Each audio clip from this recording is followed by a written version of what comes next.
cái cấp bộ các kia bé mình chỉ cho có CSP program nó sẽ là chỉ có CSP program nó để sai tàu để Conservation Stewardship Program có program nó để chỉ là một group ba cho bây sản và người tư và tàu người ta liên tới rồi rong rồi nè bây giờ thằng em cho họ equip program và nhớ tàu đâu đại video ổn định đó là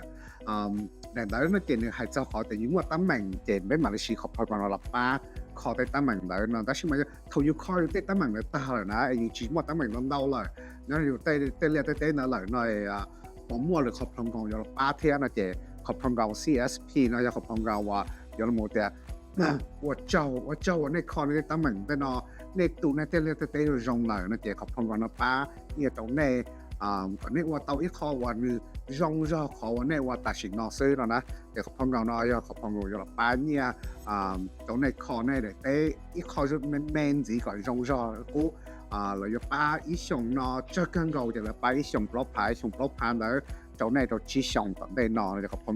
không rau bồi rong lên đấy. Có một cái chơi cái nó là cái apply tàu. Có không rau nó chỉ có được tôi thấy tự nhiên và muốn liệu tê muốn liệu một tê lo mua tê chia tê chủ tê nó xử lý tê nhiều tê mẹ tê nó cho nhiều nó rau tên đó nó chỉ không rau thế này cũng có thể qualify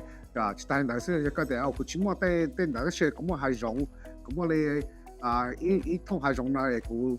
bỏ qualify thế nó chỉ không rau CSP nó nên qualify tao còn nó thế có hai rong đó là ý dạng của thế bây giờ tua nó chỉ không rau nó try từ tiếng Anh tua sai này để tên đó lấy sai này để hai rong đó thì nếu ở rong này trả cho họ hai rong đó là nếu ở rong này trả cho để tên đó là thầu lại mỗi tên là qua ta là nó chỉ như nàyว่าแล้วหมวกตัวคอหรือตัวกัวแต่ฉันในเท่าเลยย่อคอเอาชื่อคอตั้งนานแล้วแต่ละเดี๋ยวว่าเจ้าตัวคอว่าในเต่าคอในเต้เลยเต้นเอาแต่หายรงที่เรารงในนอเลยแต่ละมั่วขอเนี่ยตรงนี้นะแต่ขอเนี่ยนะเรียกว่าให้แล้วเจอเครื่องเก่าจะยับล้อไผ่ส่งล้อไผ่ส่งมาตัวชี้ส่งเต้นเนาะ